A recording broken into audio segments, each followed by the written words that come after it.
Hey guys, it's now time for my part 2 rant on annoying parents. Yes, more things that mine and your parents possibly do that annoys you. Number 13, parents who think you're lying but you're telling the truth. If we're telling you the truth, then we're telling you the truth. Don't always assume we're lying. Especially, it's funny how, they always assume that we're lying, but they're the ones who pretty much lie to us in our face since we were little that the Easter Bunny and the Tooth Fairy and Santa exist. And then as we get older, we find out it was nothing but a bull-faced lie. So what kind of crap is that?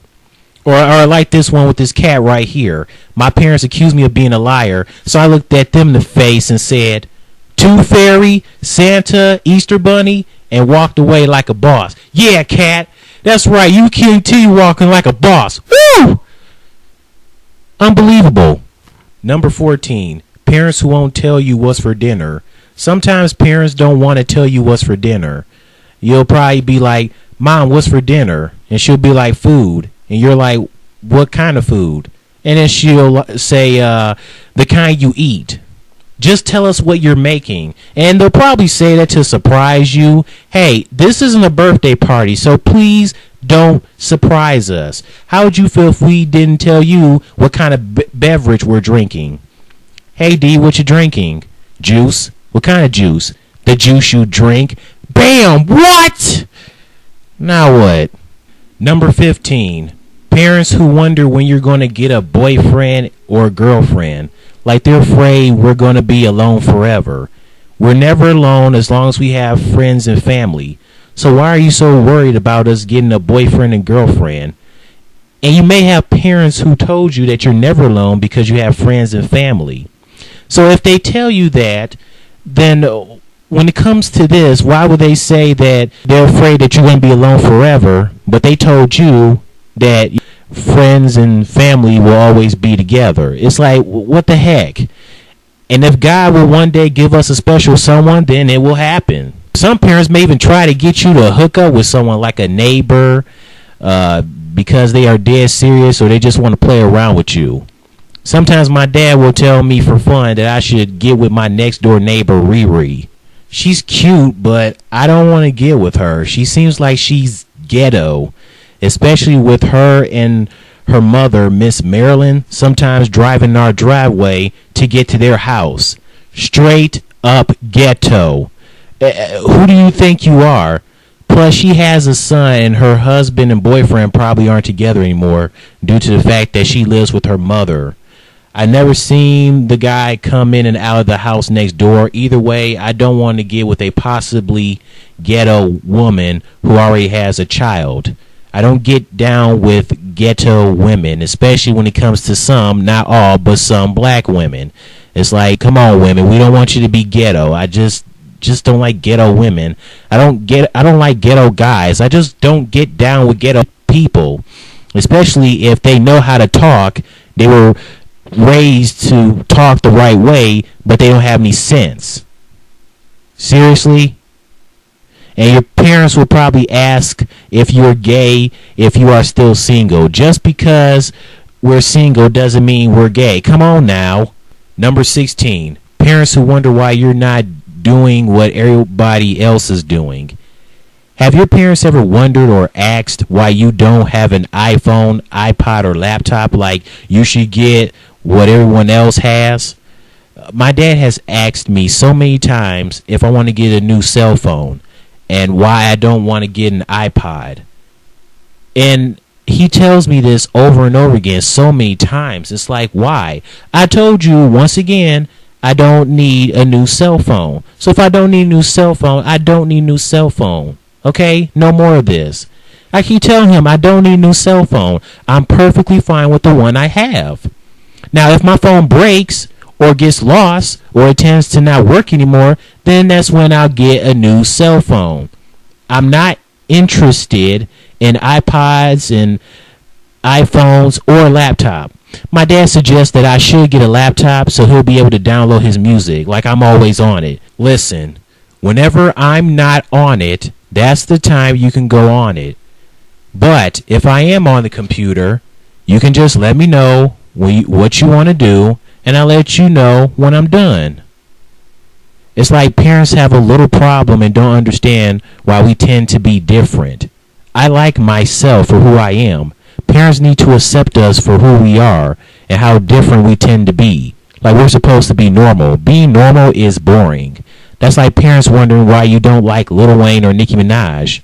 Because they suck, that's why. My dad cracks me up sometimes talking about, there your girl Nicki Minaj or your boy Lil Wayne. Like, dude, that's not my boy, and that's Nicki Minaj is definitely not my girl.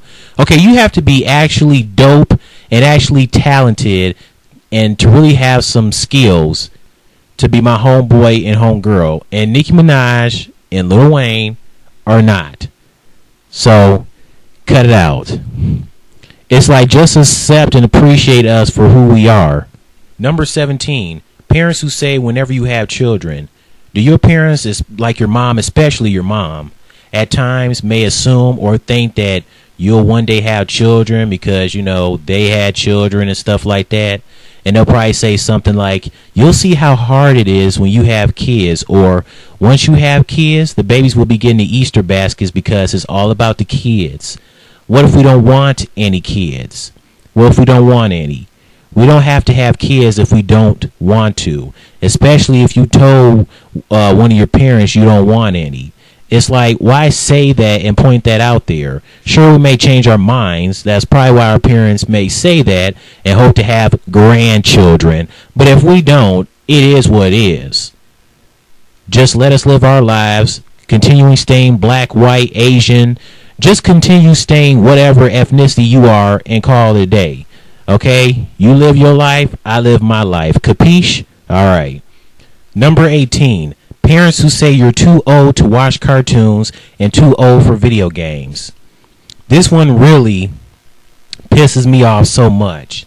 Why do parents have a problem or don't understand about their children who still enjoys cartoons and playing video games in their teenage and adult years? You're never too old for those two things. So what is the problem here? My dad sometimes come in my room and ask me what I'm watching. Now, honestly, I do not want to tell him what I'm watching because I know he'll say, watch something else, blah, blah, blah, blah, blah.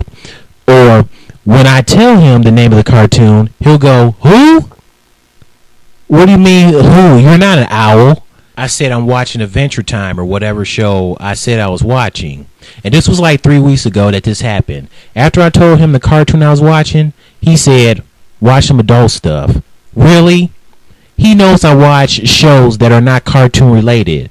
I watch adult shows. He knows that. So I don't know why he acts like I watch cartoons 24/7. Why do parents think it's weird and they don't understand why we still enjoy watching cartoons in the first place? What's not to understand? They're cartoons, they're fun and entertaining, and we watch. That's so annoying when he says that. And I remember that same week, I told him that I continue to enjoy watching cartoons and that he needed to accept that. And he's like, no, I don't have to accept it. What?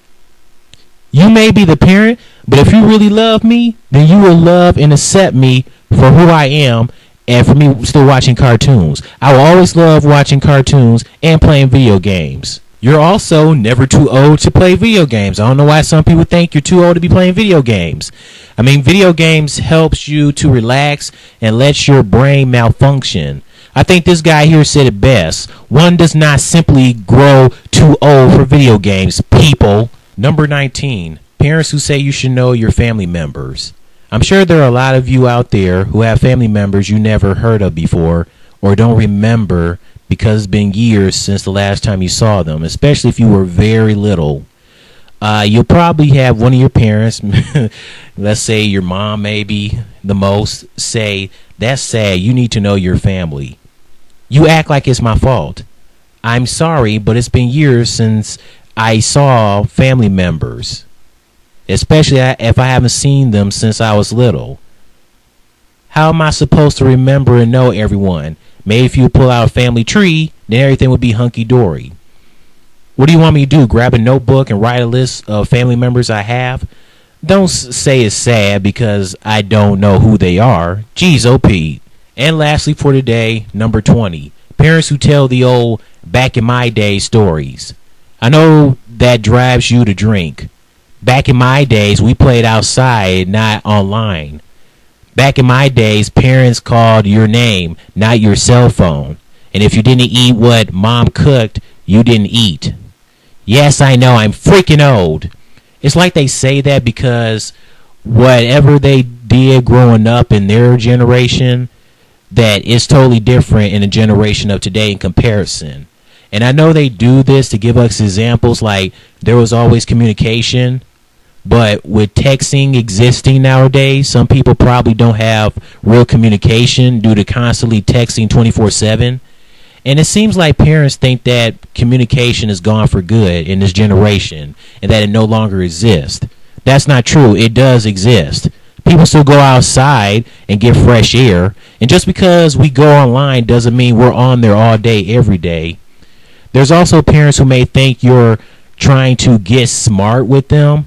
And they'll probably say, back in my days, if we ever talked back to our parents, we would get smacked in the mouth and thrown on the ground. Like it can't happen till this day. This happened to me, about 2 days ago? My mom thinking I did something wrong, and she brought that up. And all I said was, well, if you want to cut me, then go ahead and cut me. I mean, she said it. And then she's thinking I'm being cocky. I'm not. I have no desire trying to be cocky. Why would you think that? All I'm saying was that you were the one who said you wanted to cut me. So I'm like, okay, well then go ahead and cut me. I mean, it's like the old saying, if you're going to walk the walk, then you might as well just talk the talk. And then she's thinking I'm not getting it. I do get it. Sorry if you don't, but I do. Jeez, I love you, Mom, but it's like, get it together. Well, guys, this has been my part 2 rant on annoying parents. I hope you enjoyed this video. Part 3 will be coming up. Don't ask me when because I'm not sure, but it will be coming up because there are more annoying things that parents definitely does do that drive us to drink. Anyways, again, I hope you enjoyed. See you later.